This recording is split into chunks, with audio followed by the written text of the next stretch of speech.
My name is Martha, and at 62 years old, I thought I had learned all there was to know about disappointment. I was wrong. After 15 years of being a widow, raising my son David alone, and watching him build his own family, I believed our bond was unbreakable.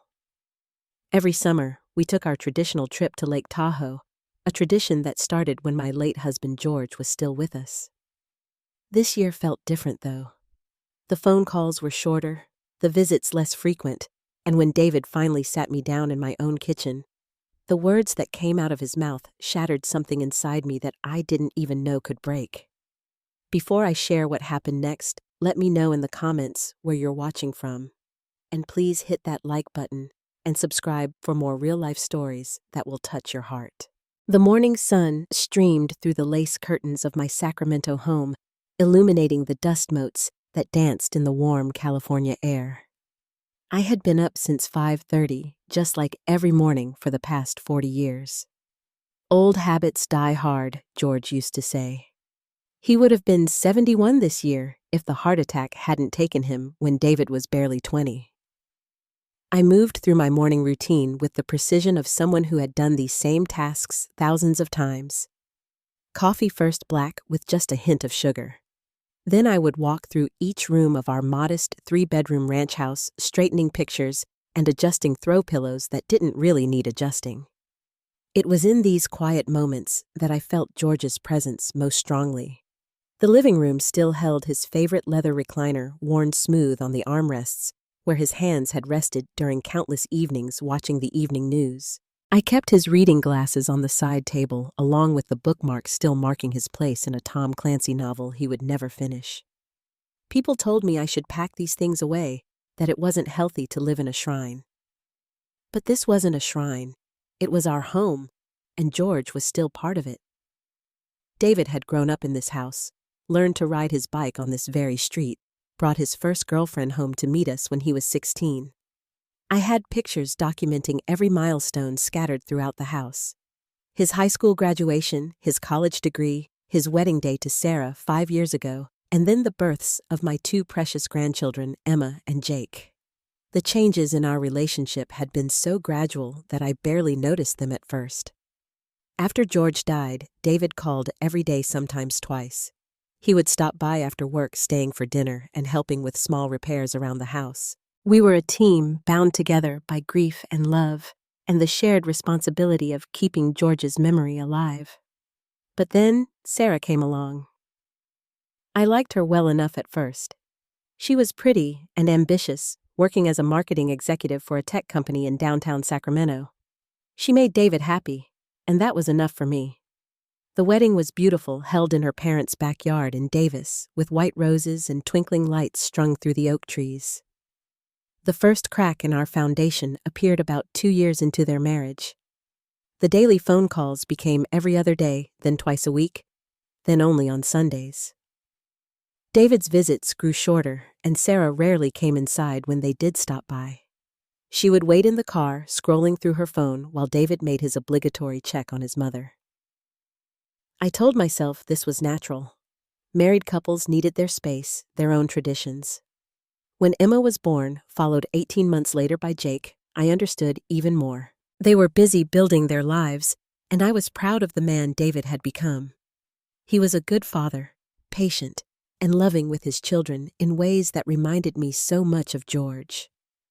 But this year, something was different about our Lake Tahoe trip. For 15 years, it had been our sacred tradition. George had found the perfect little cabin rental on the North Shore, nestled between tall pines with a clear view of the crystal blue water. Even after he died, we kept going back. David, me, and eventually Sarah and the kids. It was our family time, our chance to reconnect away from the distractions of work and daily life. Last week, I had been in my element, preparing for what I thought would be another magical week at the lake. I pulled out the storage boxes from the hall closet, carefully folding everyone's favorite lake clothes. David's old UC Davis t-shirt that he insisted brought him luck fishing. Sarah's designer sun hat that she claimed was practical, but clearly cost more than my monthly electric bill. Little Emma's pink swimsuit with the ruffles and Jake's swim trunks covered in cartoon sharks. I had made a shopping list for the cabin remembering everyone's favorites. Pancake mix for David, who loved to cook breakfast on the cabin's old griddle.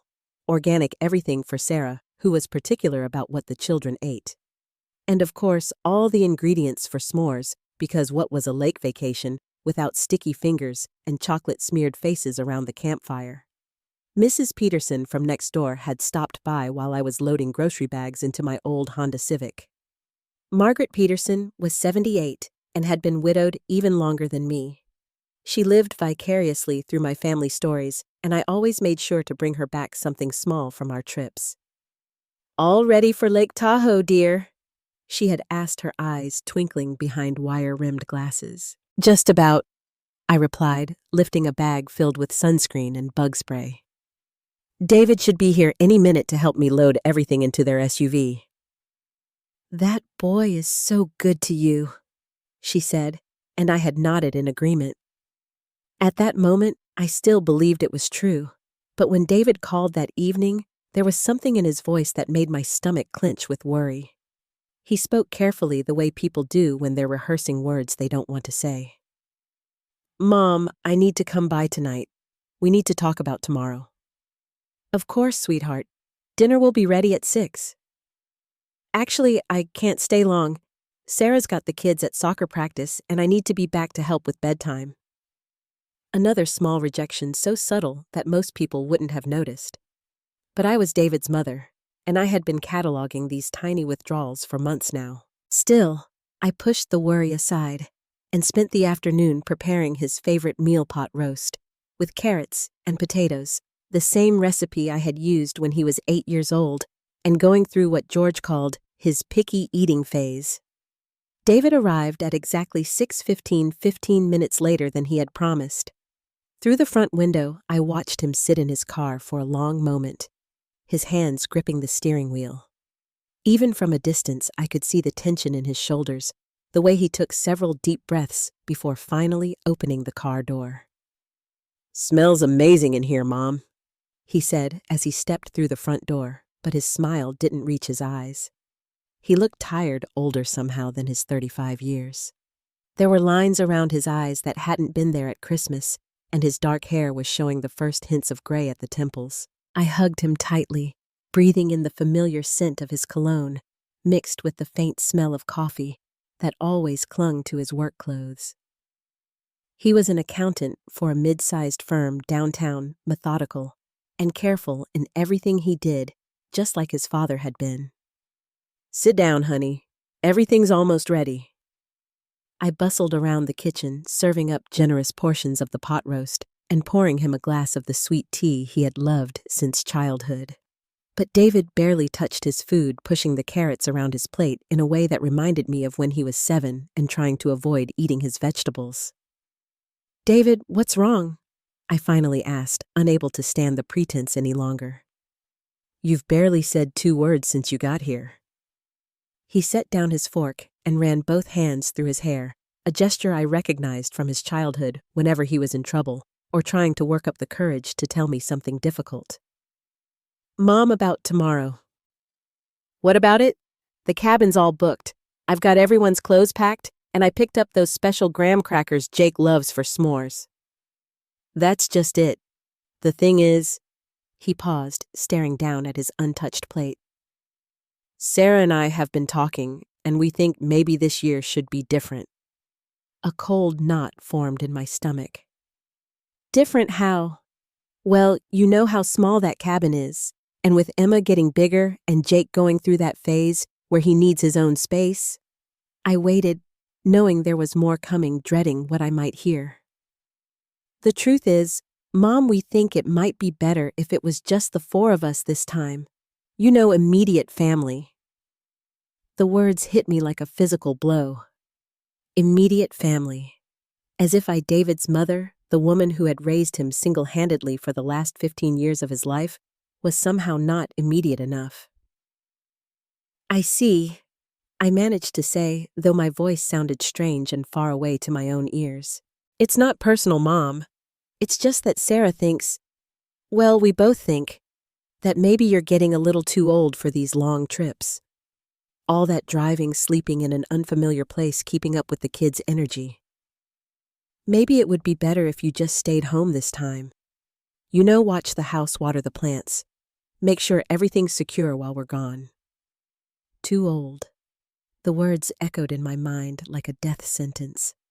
At 62, I was suddenly too old to spend time with my own family, too old to create memories with my grandchildren, too old to participate in the tradition that had meant everything to me for the past 15 years.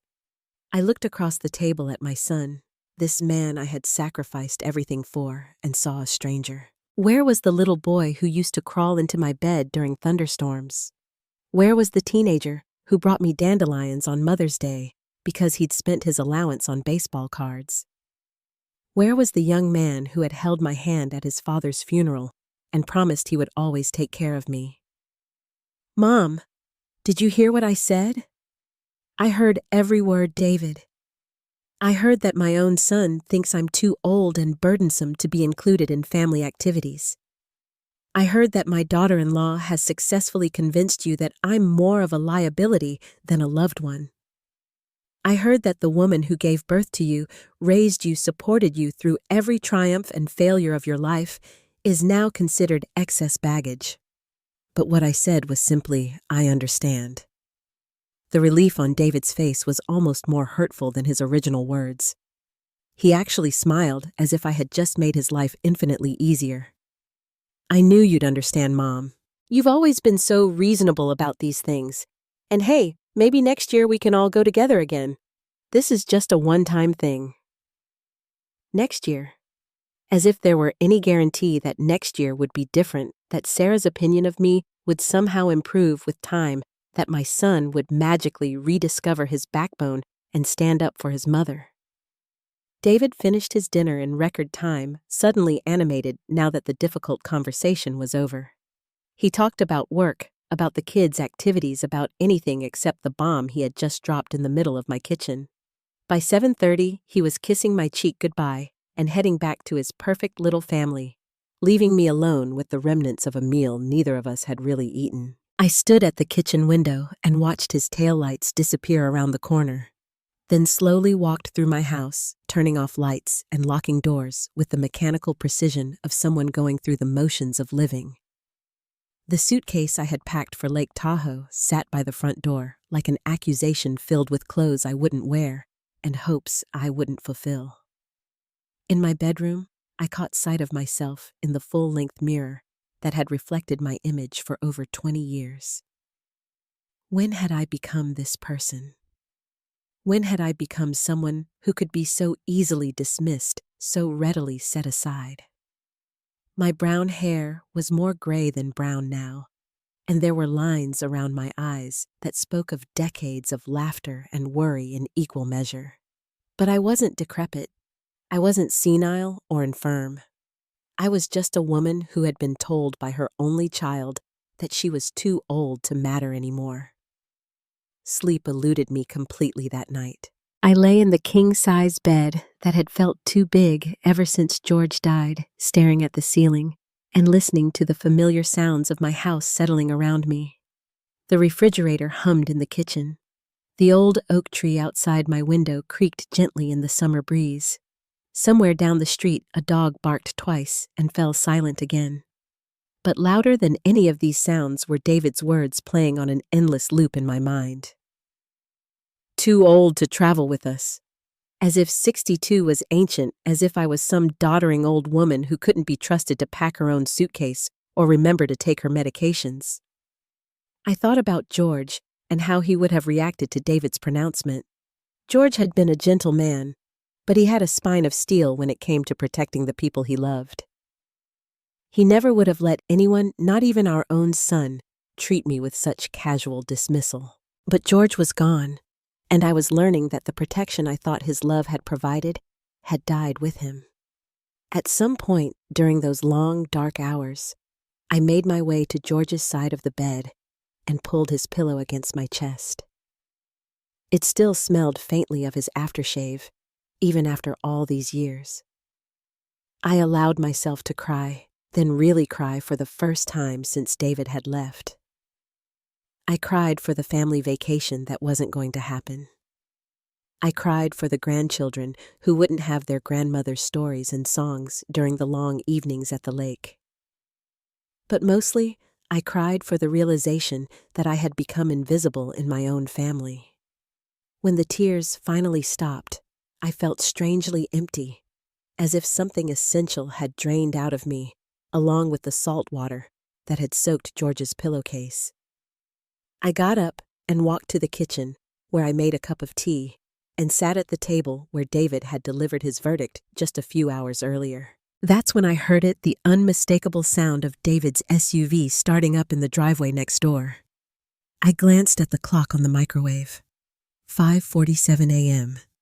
They were leaving early, probably hoping to avoid traffic on Highway 50 as they made their way up to the mountains. I walked to the front window and positioned myself behind the sheer curtains where I could see without being seen.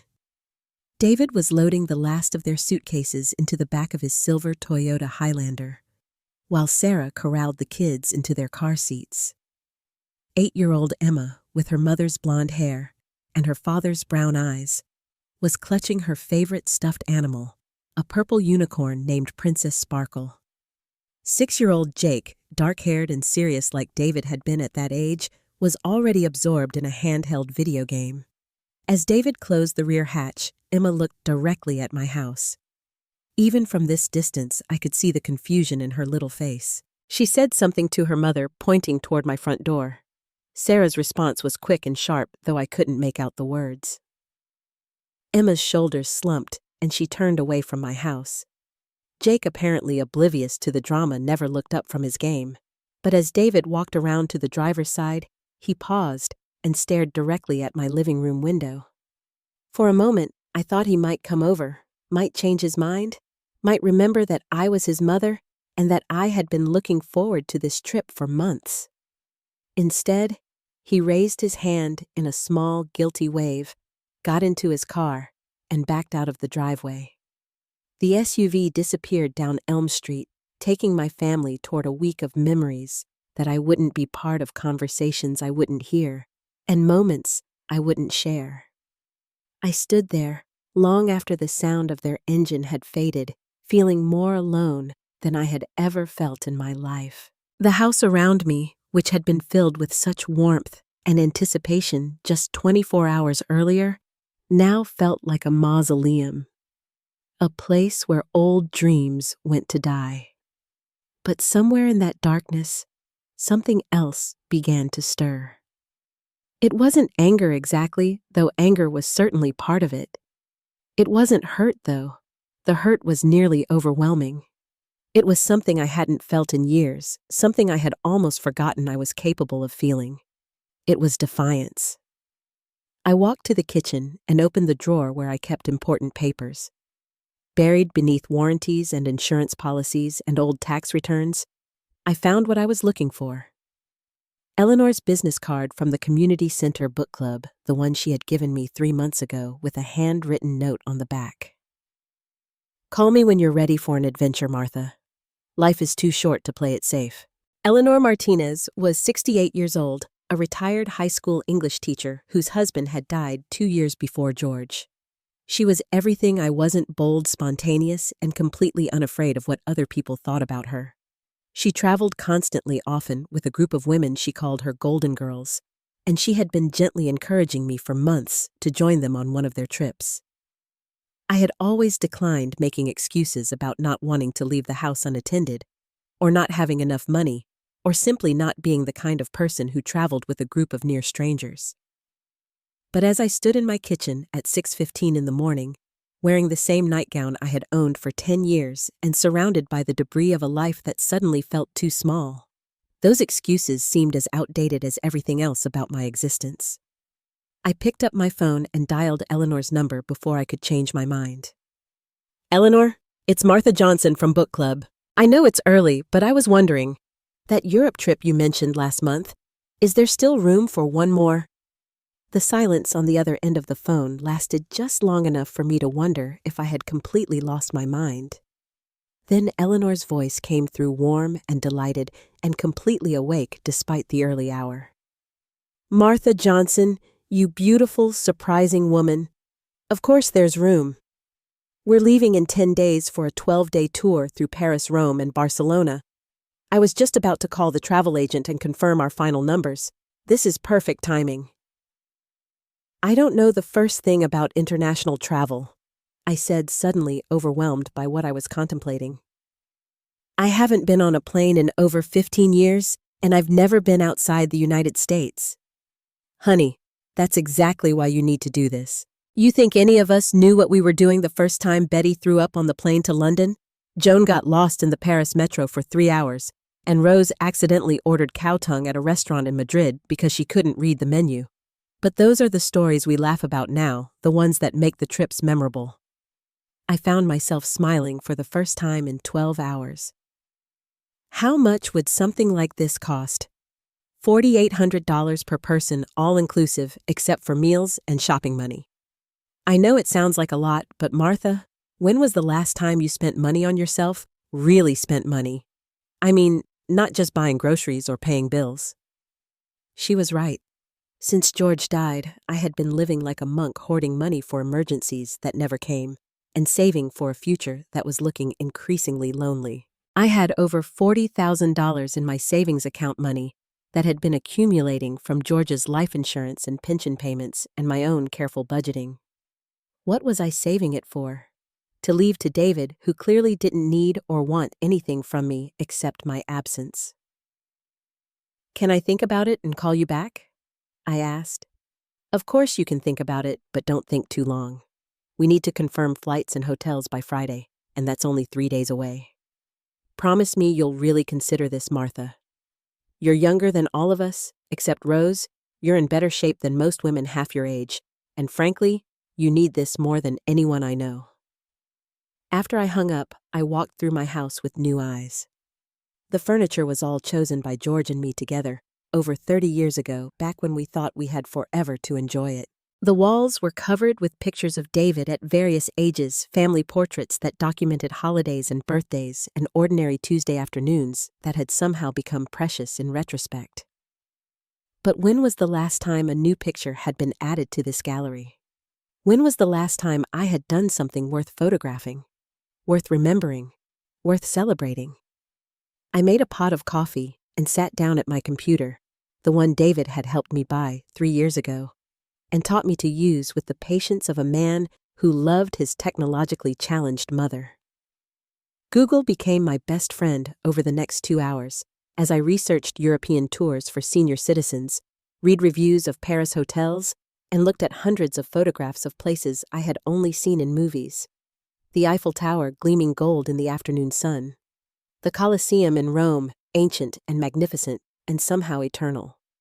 The colorful buildings of Barcelona's Park Güell, looking like something from a fairy tale. With each image, I felt something awakening inside me that had been dormant for too long. At 10 a.m., I called my doctor's office and made an appointment for that afternoon. If I was going to do this, I wanted to make sure I was healthy enough for international travel. Dr. Williams had been my physician for 12 years, and I trusted his judgment completely. At 11, I called the passport office and learned that my passport had expired 3 years ago.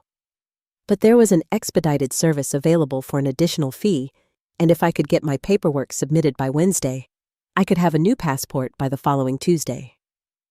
At noon, I drove to the bank and asked to speak with someone about transferring money from my savings to my checking account. The young teller, a girl who couldn't have been much older than Emma, looked at me with barely concealed surprise when I requested access to $5,000. "Is everything all right, Mrs. Johnson? This is a pretty large withdrawal for you." "Everything is perfect," I said, and for the first time in 24 hours, I meant it. "I'm going to Europe." By 2 o'clock, I was sitting in Dr. Williams' examination room, explaining my sudden travel plans to a man who had seen me through George's death, David's wedding, and countless minor ailments over the years. He listened with the grave attention he gave to all his patients' concerns, then smiled broadly. "Martha, This is the best news I've heard all week. Your blood pressure is excellent. Your cholesterol levels are better than most people half your age. And frankly, you've been too isolated since George died. Travel is one of the best medicines I know, especially for people dealing with grief and major life transitions. So you think I'm physically capable of handling international travel? I think you're more capable than you realize. You're 62 years old, not 92. You walk 3 miles every morning. You've never smoked.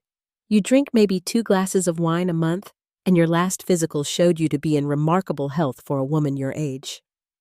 The only thing I'm worried about is that you might discover you love traveling so much that you'll never want to come home. At 4:30, I called Eleanor back. "I'm in," I said without preamble. "Tell me what I need to do." The shriek of delight that came through the phone was loud enough to wake the dead. "Martha Johnson, you just made my entire year. Wait until I tell the girls. We are going to have the time of our lives." The next week passed in a blur of activity that left me breathless, but more energized than I had felt in years. Eleanor connected me with Sunrise Travel Agency, where a patient woman named Jennifer walked me through the entire booking process from flights to hotels to travel insurance. Monday was dedicated to shopping. Eleanor picked me up at 9 a.m. in her red Toyota Camry, and we spent the entire day at the Arden Fair Mall, where I bought more new clothes than I had purchased in the previous 5 years combined. Comfortable walking shoes that didn't look like orthopedic nightmares. Lightweight pants that would be appropriate for European churches and museums. A beautiful blue scarf that Eleanor insisted would bring out my eyes. A small rolling suitcase that looked professional and capable. "You need to stop thinking like a Sacramento housewife and start thinking like an international traveler," Eleanor said as I hesitated over a gorgeous silk blouse that cost more than I usually spent on clothes in 6 months. "This isn't about being practical anymore, Martha. This is about being fabulous." Tuesday, I met the other women who would be my traveling companions. Betty Kowalski was 70 years old, a retired registered nurse whose late husband had been a construction worker. She was practical and no-nonsense with steel gray hair and laugh lines that spoke of a life well lived. Joan Patterson was 65, a former accountant whose husband had left her for his secretary 10 years earlier. She had spent the last decade traveling the world and rebuilding her life on her own terms.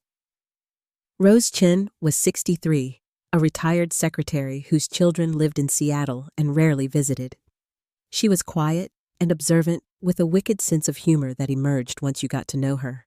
Agnes Murphy was 69, a former florist who had never married but had instead devoted her life to creating beauty in other people's most important moments. We met at Eleanor's house for coffee and planning spread maps and guidebooks across her dining room table and talked about everything from currency exchange rates to the best restaurants in the Latin Quarter. For the first time in months, I felt like I belonged somewhere, like I was part of something important and exciting. "Has anyone heard from Martha's family about her sudden travel plans?" Betty asked with the directness that seemed to be her trademark. "They're still at Lake Tahoe," I said carefully. "I thought I'd wait until they got back to tell them." The women exchanged glances that I couldn't quite interpret. Then Joan leaned forward and covered my hand with hers. "Honey, you don't owe anyone an explanation for living your life. You're a grown woman with every right to spend your money and time however you choose. Don't let anyone make you feel guilty for taking care of yourself." Wednesday. I went to the DMV to get an updated driver's license photo for my passport application, then spent 2 hours at the passport office filling out forms and getting my picture taken. The woman behind the counter was efficient and bored processing my urgent request with the same mechanical precision she probably brought to hundreds of similar requests every week. Thursday, I went to my bank again this time to set up international access for my debit card and to purchase traveler's checks. The same young teller who had seemed so surprised by my withdrawal earlier in the week now looked at me with something approaching respect. "Europe, huh? That sounds amazing. I've always wanted to go to Paris. Then you should go, I said firmly. Life is shorter than you think, and the world is bigger than Sacramento. Friday, Eleanor called with the news that all our reservations were confirmed. We would fly out of San Francisco International Airport the following Wednesday, with connections through New York to Paris. The adventure I had never dared to imagine was actually going to happen. That evening, I sat in my living room surrounded by guidebooks and travel documents, feeling more alive than I had since George died. But I also felt something I hadn't expected, a twinge of sadness for the family that would come home tomorrow to find that their disposable relative had become someone they didn't recognize. David called at 8 p.m. just as I was researching French phrases I might need to know.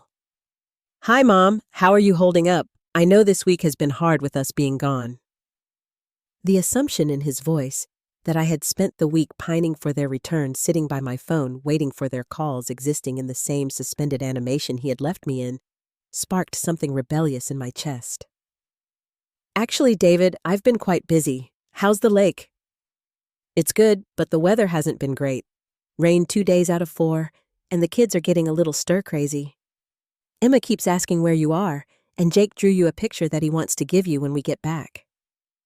My heart clenched at the mention of my grandchildren. Whatever else had happened, whatever thoughtless words had been spoken, Emma and Jake were innocent of the adult complications that had led to this situation.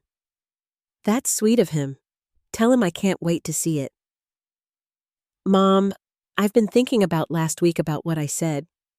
I know it probably came out wrong. David, you don't need to explain anything. You made your position very clear. There was a long pause. When David spoke again, his voice was different, uncertain in a way I hadn't heard since he was a teenager trying to work up the courage to ask a girl to prom. You sound different, Mom. Are you okay? I'm fine, sweetheart. Better than fine, actually. When will you be home? Tomorrow afternoon, probably around 4. Sarah wants to stop in Davis to see her parents on the way back. That's nice. Drive safely and give my love to the children. I hung up before he could say anything else, before the sound of his voice could weaken my resolve or make me second-guess the decisions I had made. Tomorrow, my old life would reassert itself. David and his family would return to their routine, probably assuming that I had spent the week in lonely contemplation of my advancing age and increasing irrelevance. But they were going to be very, very wrong. Sunday afternoon arrived gray and overcast, with the kind of low-hanging clouds that promised rain before evening. I had spent the morning at church, sitting in the same pew I had occupied for 20 years, listening to Pastor Williams deliver a sermon about courage and faith that seemed directed specifically at me. At 3:30, I was in my kitchen making a pitcher of iced tea when I heard David's SUV pull into the driveway next door. Through my window, I could see the family unloading suitcases and lake gear, Emma and Jake, running around the yard with the boundless energy of children who had been cooped up in a car for too long. My phone rang at exactly 4:15. Mom, we're back. Can I come over for a few minutes? The kids want to see you, and I have something I need to say. Of course. I'll put on some coffee. 10 minutes later, David appeared at my back door with Emma and Jake in tow. Both children launched themselves at me with the enthusiasm that only grandchildren can muster, chattering simultaneously about fish they had caught and s'mores they had eaten and a family of deer they had seen drinking from the lake at sunset. Did you miss us, Grandma? Emma asked, her serious 8-year-old face turned up toward mine. Every single day, I said, which was absolutely true.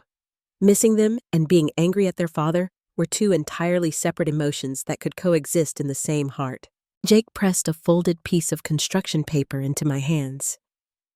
I made this for you because Daddy said you couldn't come with us. The drawing showed a stick figure family standing in front of a blue lake surrounded by green trees. There was David, tall and smiling. Sarah with yellow scribbles for hair. Emma, tiny and perfect. Jake himself shorter than his sister, but grinning broadly. And off to one side, separated from the group by several inches of white space, was another stick figure labeled Grandma in Jake's careful printing. "It's beautiful, sweetheart," I managed to say around the sudden tightness in my throat. "I'm going to put it on my refrigerator right now."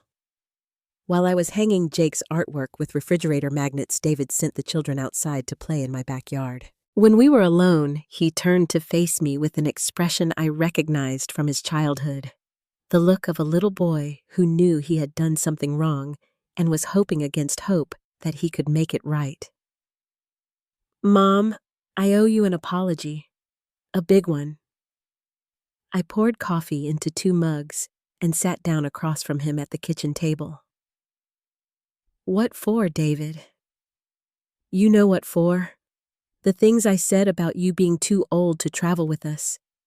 It was wrong, and it was hurtful, and I've been thinking about it all week." "Have you really? What exactly have you been thinking?" David ran his hands through his hair, a gesture so familiar that it transported me back 25 years to when he was 10 years old and trying to explain why he had broken Mrs. Peterson's garden gnome with a poorly aimed baseball. "I've been thinking that I let Sarah's concerns override my own judgment. She's worried about expenses and logistics and making sure the kids have enough space, but that doesn't excuse the way I handled it. You're not too old for anything, Mom. You're in better shape than most people my age." "And what does Sarah think about this revelation?" David's face flushed slightly. Sarah believes that family dynamics are complicated and that sometimes difficult decisions have to be made for the good of everyone involved." In other words, Sarah wasn't sorry at all. Sarah still thought I was a burden that needed to be managed rather than a family member who deserved respect and inclusion.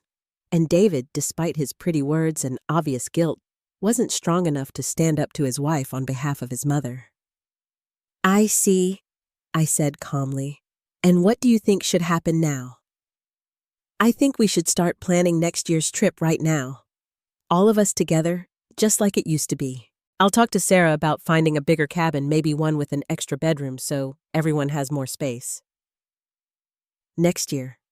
Always next year, as if this year's hurt could be erased by the promise of future inclusion. As if I would spend the next 12 months being grateful for the possibility that my son's wife might eventually find me worthy of a vacation rental. "That's very thoughtful of you, David, but I'm afraid I won't be available next year." "What do you mean?" I took a sip of my coffee, savoring the moment. "I mean, I've made other plans. I'm going to Europe on Wednesday with a group of women from my book club.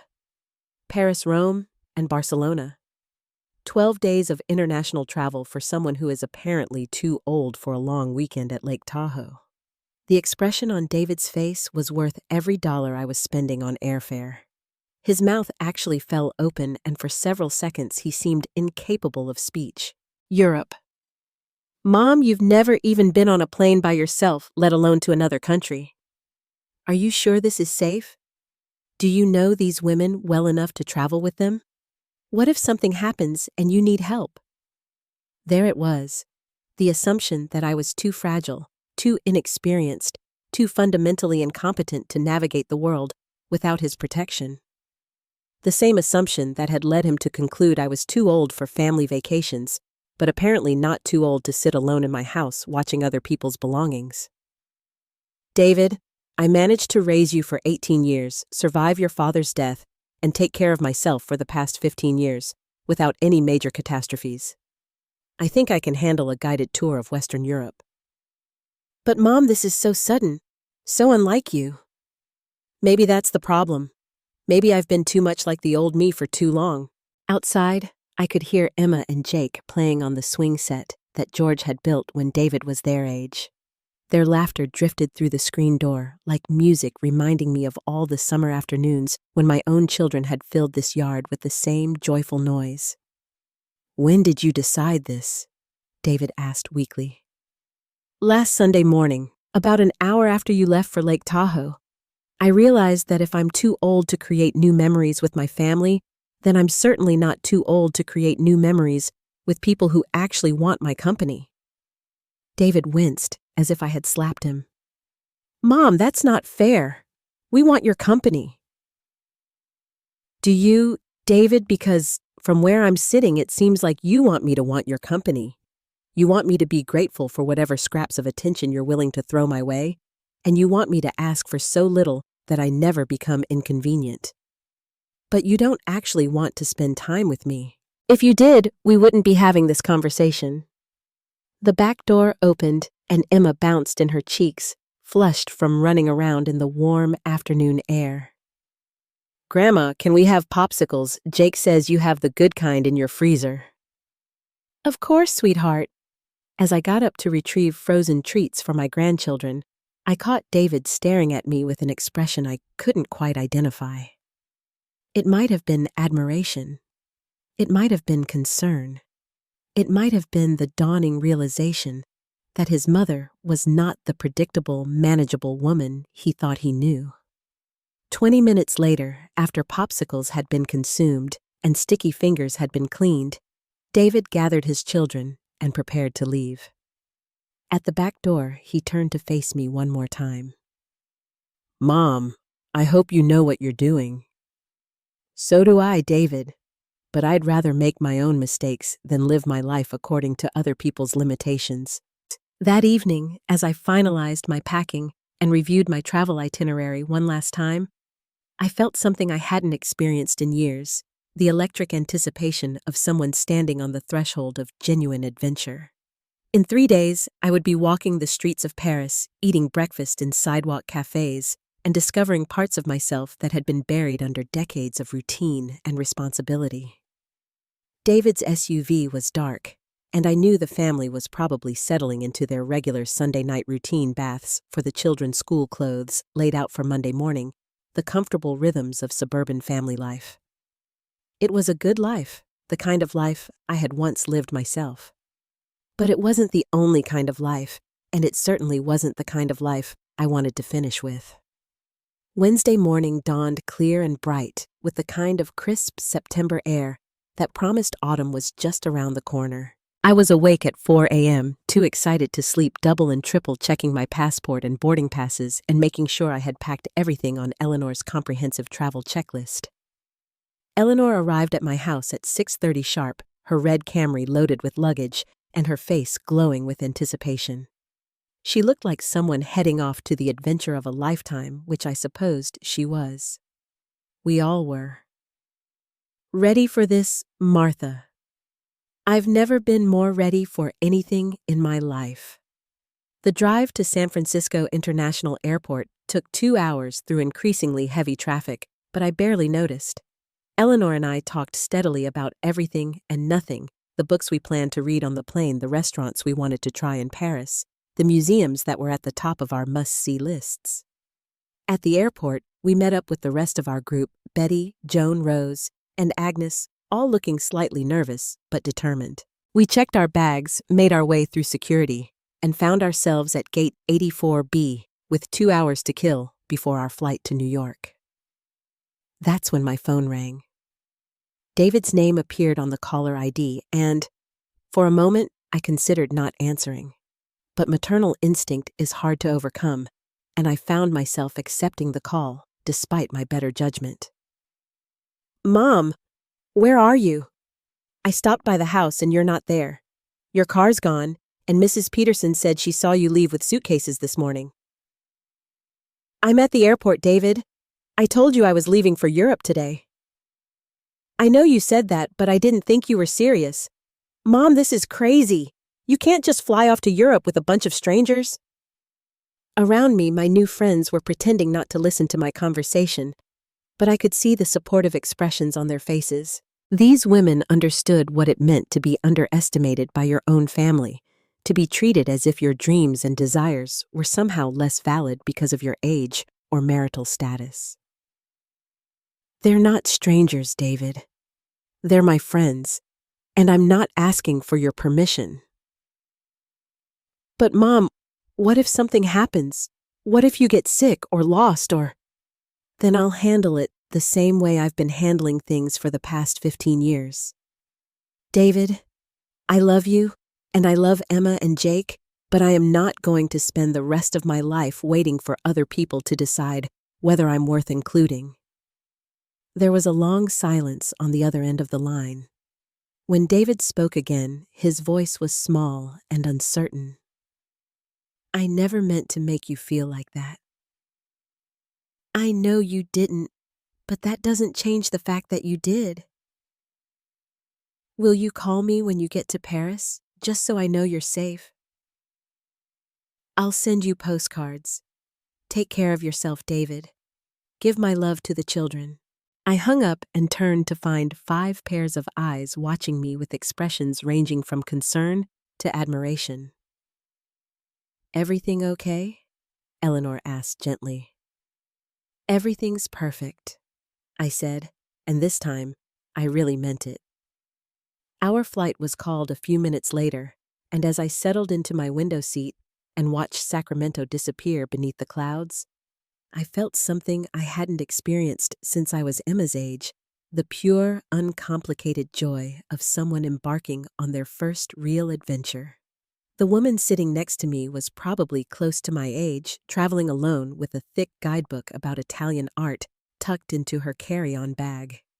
She introduced herself as Patricia, and as the plane climbed toward cruising altitude, we struck up the kind of easy conversation that sometimes happens between strangers who will never see each other again. First time to Europe? She asked. First time anywhere, really. My husband died 15 years ago, and I guess I've been in hibernation ever since. I know exactly what you mean. I lost my husband 3 years ago, and I spent the first 2 years thinking my life was basically over. Then I woke up one morning and realized I could either spend the rest of my days feeling sorry for myself, or I could start living again. This is my 4th international trip since then. Any advice for a nervous first-timer? Patricia smiled and patted my hand. Yes, stop being nervous and start being excited. You're about to see some of the most beautiful places on earth, eat food you've never imagined, and discover that you're capable of things you never thought possible. At our age, we've earned the right to be adventurous. As the plane carried me toward a life I had never dared to imagine, I found myself thinking about Jake's drawing still hanging on my refrigerator back home. In his innocent 8-year-old perception, I had been separate from the family, even in his depiction of our traditional vacation. But maybe that separation didn't have to be a source of sadness. Maybe it could be the beginning of something entirely new. 6 hours later, as I stepped off the plane at Charles de Gaulle Airport in Paris, breathing foreign air and hearing French voices all around me, I realized that Patricia had been absolutely right. I wasn't nervous anymore. I was excited, exhilarated, and for the first time in years, completely alive. The next 12 days passed in a blur of sensory overload and personal revelation. Paris exceeded every expectation I had harbored during those long nights of internet research. The Eiffel Tower was more magnificent than any photograph could convey, rising into the autumn sky, like an iron and steel exclamation point against the backdrop of one of the world's most beautiful cities. Eleanor and I spent our first morning walking along the Seine, stopping at every bookstall and cafe that caught our fancy. I bought postcards at each location, not because I particularly wanted souvenirs, but because I wanted tangible proof that Martha Johnson from Sacramento, California, had actually been to these places, had actually lived these moments. You're glowing, Betty observed, as we sat at a sidewalk cafe near Notre Dame, sipping coffee that was stronger and more delicious than anything I had ever tasted in my life. You look 10 years younger than you did a week ago. She was right. I could feel it in the way I moved through the world with a confidence and curiosity I hadn't possessed since I was young. Every morning brought new adventures, museums filled with art I had only seen in books, churches that had been standing for centuries before my country was even discovered. Neighborhoods where every street corner held the possibility of something wonderful and unexpected. Rome was different from Paris, but equally magical. The Colosseum took my breath away, this massive testament to human ambition and cruelty that had somehow survived nearly 2,000 years of wars and earthquakes and the simple passage of time. I stood in the center of that ancient arena and tried to imagine the gladiators and wild beasts and cheering crowds that had once filled this space. Hard to believe people actually lived here when this was new, Rose said, standing beside me in the warm Italian sun.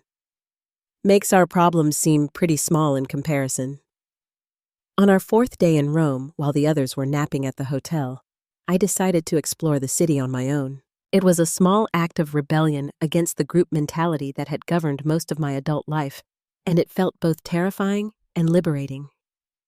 I walked for hours through neighborhoods that weren't in any guidebook, stopping at markets where I couldn't understand a word anyone was saying, but where smiles and gestures transcended language barriers. I ate gelato from a tiny shop where the owner, a man about my own age, flirted with me in broken English and made me feel beautiful for the first time since George died. That evening, I called David from my hotel room. "Mom, thank God, I've been worried sick. Why haven't you called before now?" "Because I've been busy living my life, David. How are Emma and Jake?" "They're fine. They miss you. Emma keeps asking when you're coming home, and Jake wants to know if you've seen any real castles yet." "Tell Emma I'll be home in 6 days, and tell Jake I've seen several castles and I'm bringing him pictures of all of them." "Mom, I've been thinking a lot about what happened before you left, about the things I said and the way I handled the whole Lake Tahoe situation." I waited, curious to see where this conversation would lead. "I talked to Sarah about it, really talked to her, and I think I understand now what was really happening. She's been feeling overwhelmed with work and the kids, and she saw our family vacation as a chance for us to focus just on our immediate family unit. But that doesn't excuse the way I communicated with you, and it doesn't make what I said any less hurtful." "What are you trying to tell me, David?" "I'm trying to tell you that I was wrong. About everything. You're not too old to travel, you're not too fragile to handle new experiences, and you're sure as hell not too unimportant to be included in family activities. The fact that you're calling me from Rome right now proves that better than any argument I could make." I felt tears welling up in my eyes, but they weren't tears of sadness. They were tears of validation, of a son finally seeing his mother as a complete person rather than just a collection of needs to be managed and obligations to be fulfilled. "Thank you for saying that, David. I want to do better, Mom. When you get home, I want us to start over, all of us, Sarah included." "I'd like that. But David, I need you to understand that I'm not the same person who left Sacramento 2 weeks ago. I've learned things about myself, discovered capabilities I didn't know I had. I'm not going back to being someone who waits for permission to live her life." "I don't want you to. Honestly, Mom, hearing the excitement in your voice these past few days has made me realize how long it's been since you sounded truly happy. I like this version of you." Barcelona was our final stop, and it proved to be my favorite city of the entire trip. There was something about the Spanish architecture and the Mediterranean climate that appealed to every sense I possessed. Park Güell was like walking through a fairy tale with its colorful mosaics and whimsical buildings designed by Antoni Gaudí. On our last night, the 6 of us had dinner at a rooftop restaurant overlooking the city. As we raised our glasses in a toast to friendship and new adventures, I realized that these women had given me something I had been missing for years without even knowing it, a sense of belonging that wasn't dependent on family relationships or traditional roles. "To Martha," Eleanor said, her wine glass catching the light from the Barcelona sunset, "for having the courage to surprise herself." "To all of us," I replied, "for proving that the best chapters of our lives don't have to be behind us." The flight home seemed both longer and shorter than the journey to Europe had been. Longer because I was reluctant to leave behind the person I had discovered myself to be in those foreign cities. Shorter because I was eager to see my grandchildren and to begin integrating this new version of myself into my existing life. David was waiting for me at the San Francisco airport. And the expression on his face when he saw me walking through the international arrivals gate was worth every difficult moment of the past month. I looked different, and we both knew it. My hair was shorter styled by a salon in Paris. My clothes were new and more stylish than anything I had worn in years. But more than that, I moved differently with the confidence of someone who had navigated foreign cities and international airports and conversations in languages she didn't speak. "Mom," was all he said, but he wrapped me in a hug that felt different from any embrace we had shared in years. This wasn't the dutiful hug of a son fulfilling his obligations to his aging mother. This was the hug of one adult recognizing and respecting another adult. The drive back to Sacramento was filled with stories. I told him about the museums and the food and the new friends I had made. I showed him pictures on my phone, dozens of images that documented not just the places I had seen, but the transformation I had undergone. "You look so happy in these pictures," he said as we sat in traffic north of San Jose. "Really genuinely happy in a way I haven't seen since before Dad died." I felt happy. For the first time in years, I felt like I was exactly where I was supposed to be doing exactly what I was supposed to be doing.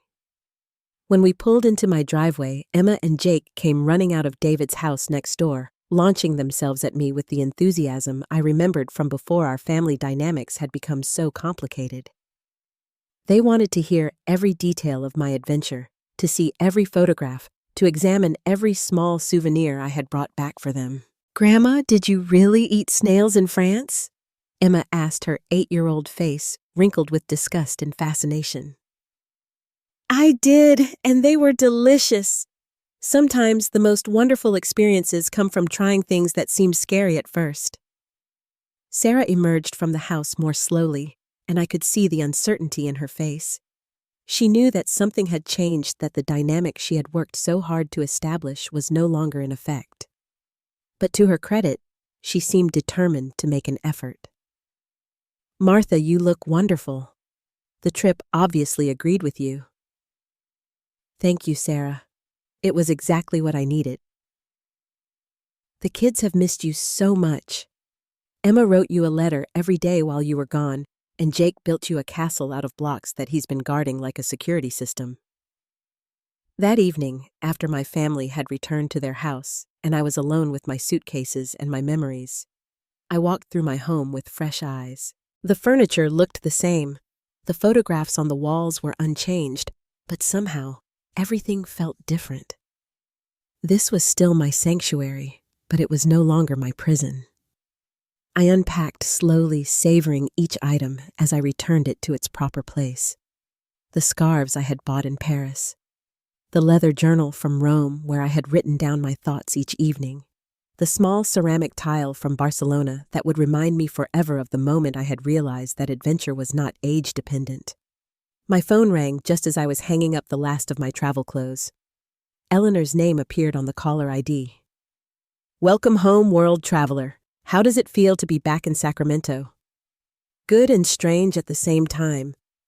Familiar but different, if that makes any sense.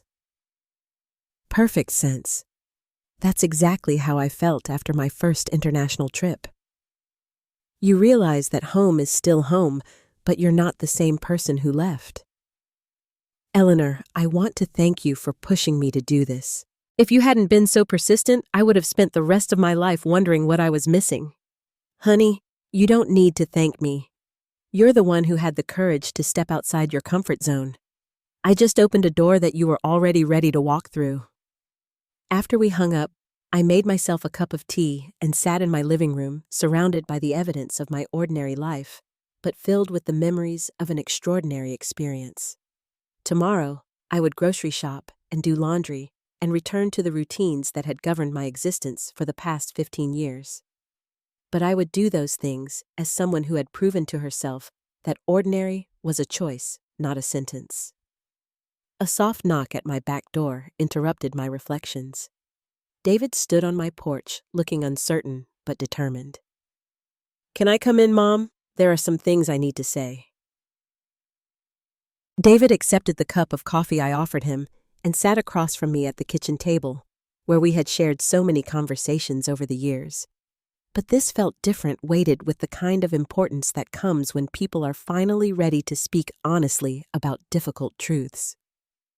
"I've done a lot of thinking while you were gone," he began.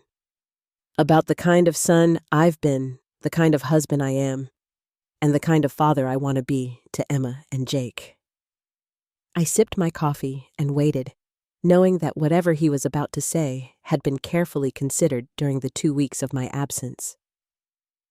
"When I told you that you were too old to come to Lake Tahoe with us, I wasn't really talking about your age. I was talking about my fear that including you would somehow complicate the family dynamic that Sarah and I were trying to establish.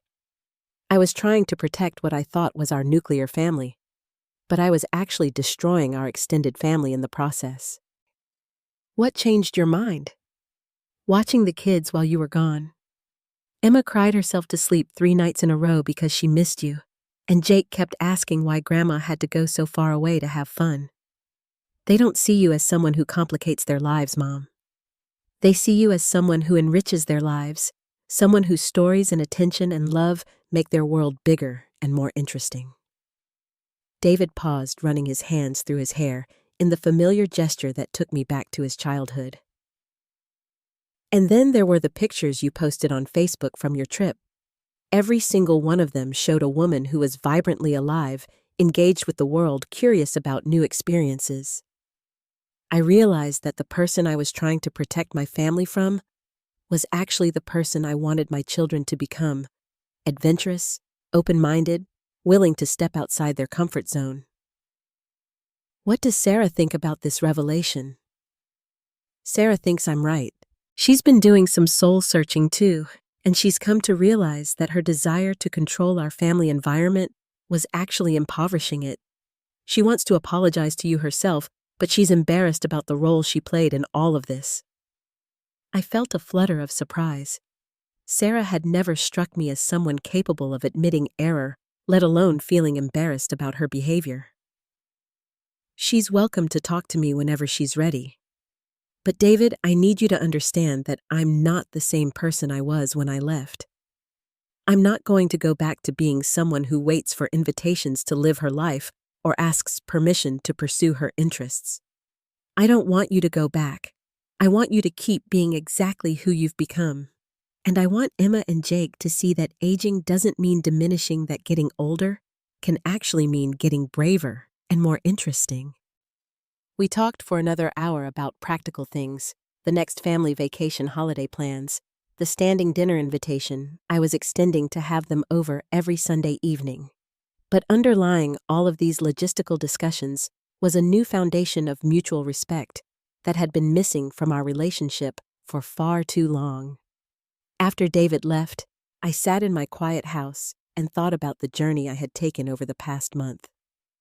It had started with rejection and hurt feelings, but it had led to self-discovery and personal growth that I couldn't have imagined when I was crying into George's pillow that first night. I thought about the women I had traveled with, all of whom had faced their own versions of being underestimated or overlooked because of their age or circumstances. Eleanor, who had rebuilt her life after her husband's death and now traveled the world with a freedom that would have been impossible when she was younger. Betty, whose practical nursing skills had proven invaluable when Joan had gotten sick in Rome, demonstrating that retirement didn't mean irrelevance. Rose, whose quiet observations about art and architecture had enriched everyone's experience of the museums we visited. Agnes, whose knowledge of flowers and gardens had led us to discover hidden courtyards and secret parks in every city we visited. Each of these women had been dismissed by someone at some point, told they were too old or too set in their ways or too much trouble to include. But together, we had proven that limitations are often imposed rather than inherent, that the capacity for growth and adventure doesn't disappear at 60 or 70 or even 80. We had demonstrated to ourselves, and to anyone watching, that the narrative about aging in America, the narrative that says our best years are behind us and our most important contributions are in the past, is not just wrong, but actively harmful. Over the following months, I continued to travel with my golden girls, as we had started calling ourselves. We took a cruise to Alaska, where I saw glaciers and whales and vast wilderness that made me feel both tiny and infinite. We spent a week in New York City, seeing Broadway shows and visiting museums and walking through Central Park like tourists in our own country. Each trip reinforced the lesson I had learned that first morning in Paris, that the world is vast and full of wonders, and that curiosity and courage are not age-limited resources. I started a travel blog sharing our adventures with other women who might be hesitating on the threshold of their own transformations. The response was overwhelming, hundreds of emails from women in their 50s, 60s, and 70s who had been waiting for permission to chase their own dreams. My relationship with David and his family evolved as well. Sarah and I had the honest conversation that was long overdue, acknowledging the ways we had both contributed to the tension in our family dynamic. She admitted that she had seen me as competition for David's attention rather than as an asset to their family unit. I acknowledged that I had sometimes been passive-aggressive in my disappointment rather than direct in my communication. But more importantly, we established new patterns of interaction that honored both my independence and their family autonomy. I was included in vacation planning from the beginning, with my input sought and valued. In return, I made sure to maintain my own friendships and interests so that I wasn't dependent on them for all of my social and emotional needs. Emma and Jake became my most enthusiastic supporters, begging for stories from every trip and making me promise to take them to Europe when they were older. They started learning French from language apps on their tablets, determined to be able to communicate with Parisian shopkeepers when their time came. A year later, I was standing in my kitchen on a Saturday morning, packing for another international adventure, this time to New Zealand, with my travel group, when David knocked on my back door. "Ready for the next big adventure?" he asked, grinning at the organized chaos of guidebooks, medications, and carefully folded clothes that covered every surface in my kitchen. "I've been ready for months. Eleanor found this amazing tour that includes both islands, and we're going to see filming locations from the Lord of the Rings movies." "Mom, I have something to ask you, and I want you to know you can absolutely say no if you're not interested." I looked up from my packing, curious about the serious tone in his voice. "Sarah and I have been talking, and we want to know if you'd be interested in planning a family trip to Europe next summer. All of us together, you, me, Sarah, and the kids. We thought maybe you could help us design an itinerary based on your experiences there."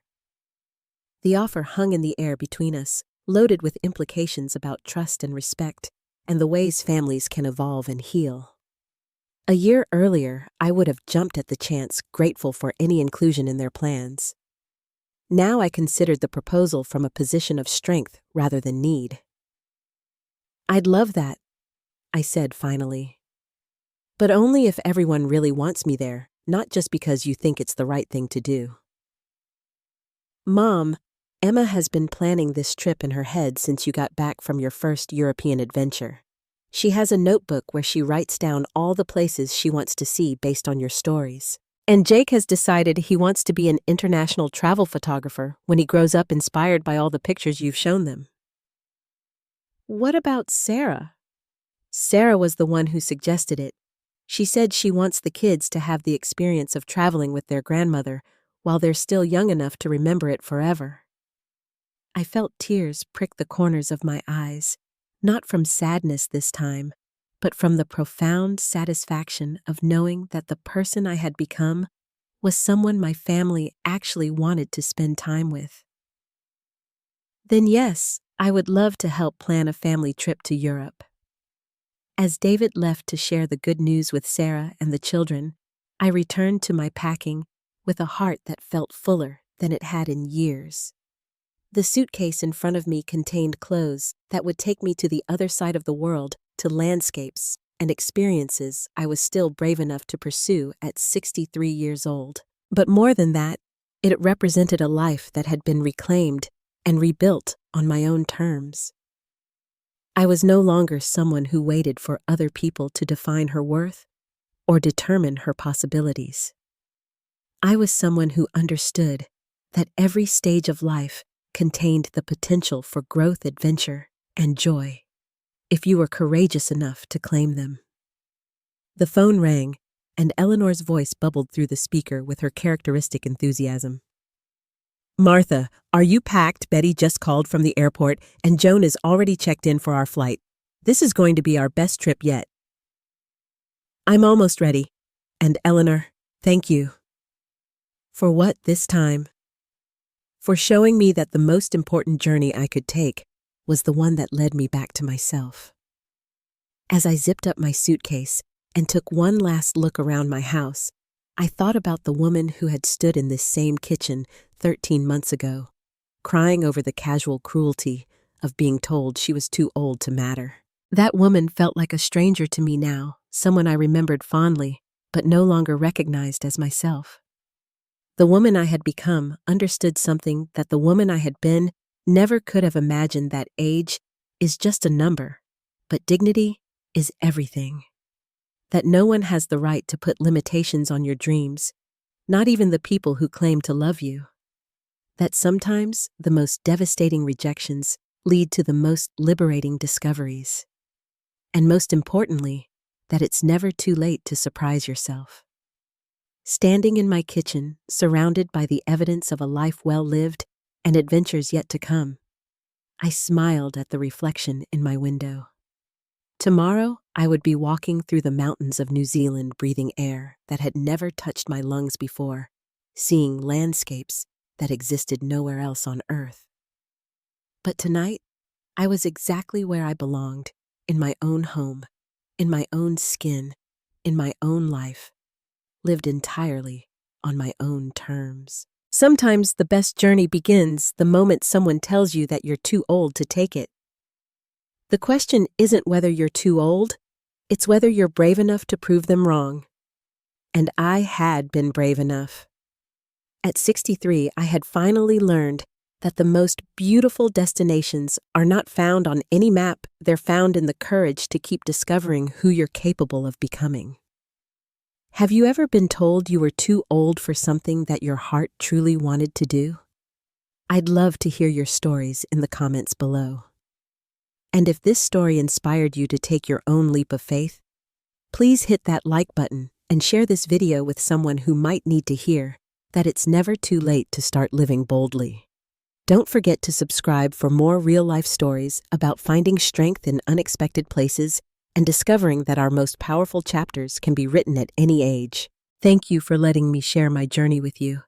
And remember, the world is waiting for your own adventure to begin.